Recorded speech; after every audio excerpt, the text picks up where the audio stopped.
Don మీడియాకు స్వాగతం. అన్యాయాధికారికి గజమాలలు, పూల కిరీటాలు, విలువైన కానుకలు, నియమాలకు చెల్లు చీటి. అన్యాయాధికారి చివరి వరకు నిబంధనల అతిక్రమణలు ఆపలేదు.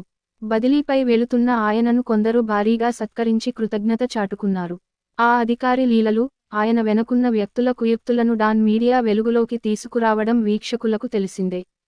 శాఖాపరమైన విచారణ, నిఘా వర్గాల ఆరా నేపథ్యంలో ఆయనపై వేటు పడుతుందని అంతా భావించారు. వీటి నుంచి తప్పించుకుందామన్న ఉద్దేశ్యంతో ఆయన తనంత తానుగా బదిలీ చేయించుకున్నారు. తాను ఆశించిన చోటు దక్కలేదు కానీ వేరే చోటకు బదిలీ అయింది. బదిలీ అయినా విచారణ కొనసాగుతుందని తెలిసింది.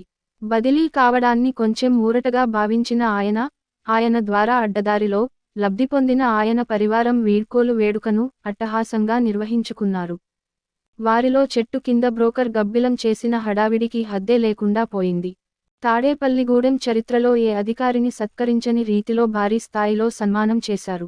గతంలో సత్కారాలు నిరాడంబరంగా జరిగేవి, విలువైన బహుమతులు ఉండేవి కావు. ఇప్పుడు మాత్రం అందుకు భిన్నంగా కార్యక్రమం జరిగింది. అత్యున్నత శాఖలో ఉన్న అధికారి విలువైన గిఫ్టులు స్వీకరించకూడదనే నియమాలు కూడా ఉన్నాయి.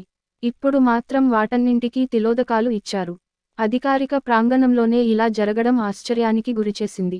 గజమాలలు, ఖరీదైన బహుమతులు చోటు చేసుకోవడం సందేహాలకు తావిస్తోంది. దీనిపై నిఘా వర్గాలు ఓ కన్నేశాయి. పూర్తి సమాచారం సేకరిస్తున్నాయి.